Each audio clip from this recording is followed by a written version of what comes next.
Welcome back to the Mystic Manor for another episode of Optimystic. So excited to be back with you guys again.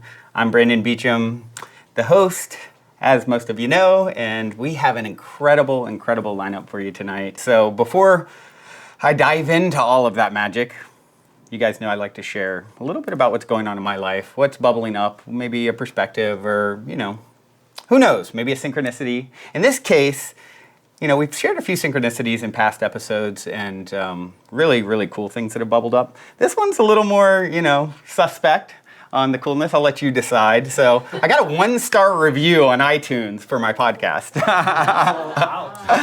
Yeah, and so most of you know, I've been doing the Positive Head podcast for a little over 4 years. And it has been a labor of love and sort of the, this Optimistic is really the evolution of that, of the Positive Head podcast. And so, actually our soul share guest is a fellow podcaster. So she knows, you get these reviews from people and you're like, oh, this just really fuels my fire and keeps me going. And I know I'm doing something good in the world. And of course, we also know we can't please everyone, right? So I got a 1-star review the other day. And I'm like, oh my gosh, what happened? This is pretty rare because most of them are good. And and it's like, your show has been such an influence in my life. And, at this time when I was going through hardship, I experienced some difficulty. And, I found your show and it was so wonderful. And then Optimistic happened. Then you started talking about the Mystic Manor, and you ruined it. And the format is different. And it just became like the scathing review. And I'm thinking to myself, okay, I got a 1-star. What is that? Let's do the math. If this was math class, I just got a 20%, right? That's like an epic fail. And so it got me thinking, this idea of constructive criticism. And here's someone who had mentioned that it had been this, great contributor to their life, yet I got a 20%. As low, I think they would have gone lower if iTunes would have let them, And so, this idea that we a lot of times will complain about, a problem more than, talk about something that really benefited us. This person wasn't inspired to go review, which of course leads to more, visibility. You get more good reviews, the more you come up in search results, et cetera, et cetera. They weren't really motivated to go and, give a review when they were happy with the show. It was like the statistics show that if you're satisfied with a product or service or something like that, on average, people will tell 2 to 3 people. If you're dissatisfied, on average, we tell 8 to 10. And what does that say about, and I'm not trying to even pick on this person. This is really just an example and actually ultimately is happening for me, not to me, because it gives me a great topic to really talk about here, right? So it's always relative truths. Like, from what perspective are we looking at it from? From the grandest perspective, it was perfect. From another perspective, it was, something to really examine is like, okay, is this what we want to stand for? Do we want to be that, telling 8 to 10 when there's something wrong or just 2 to 3 when something is right? Stanford actually did a study. If you complain half an hour a day, it shrinks your hippocampus, which is problem-solving and intelligence region of your brain. Like shrinks, damages it if you do this. So, any of us, and we can all fall into that. This person isn't really special. They're just the example in this case. And so, yes, you're an asshole too. I know.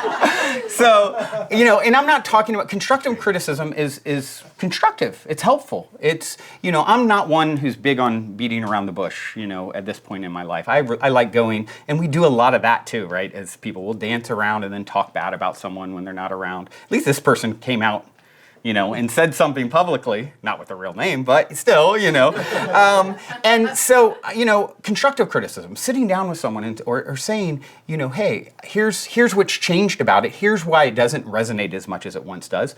Could in that case, it may actually help to get the result that you're seeking, right?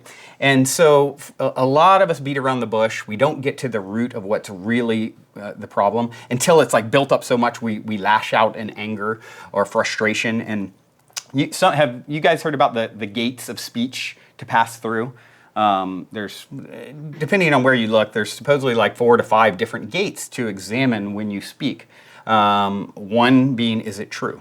before it comes out of your mouth, is it true? Is it necessary? Is it beneficial? Is it kind? And is it the right time? Right? And so if you take this gate and you analyze, like, is this really true? And once again, there's always an exception to the rule. If someone's got a gun to my head, it might be smart to tell a white lie in that instance if it's going to save my life. But for the most part, is it true? Is it necessary? Is it beneficial? Is it the right time? Is it kind?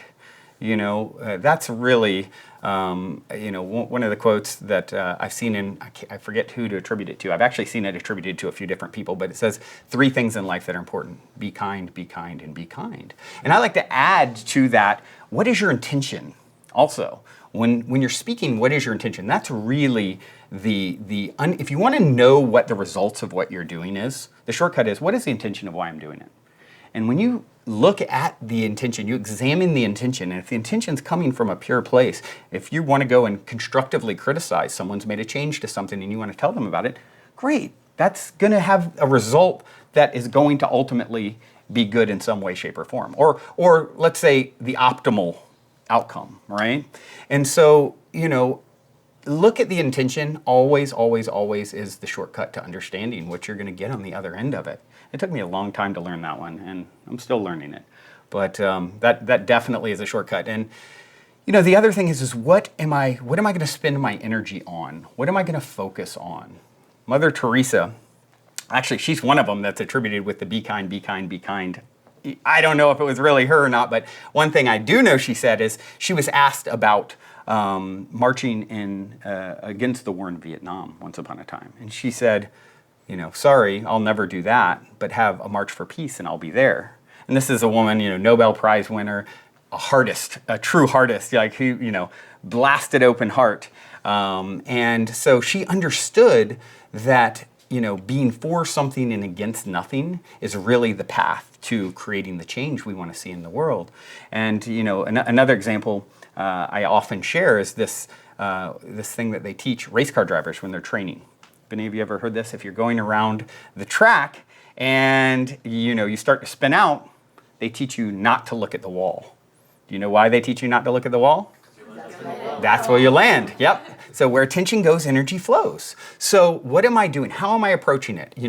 Ignorance is equivalent to the degree with which we judge things. Because when you ultimately understand, okay, it's all happening for some reason that maybe doesn't suit or align with me, but you can stop with the judging about what someone is or isn't doing or what's changing. We all get so attached to if something changes, like, oh my gosh. Like, meanwhile, that's the only thing guaranteed in life is change, right?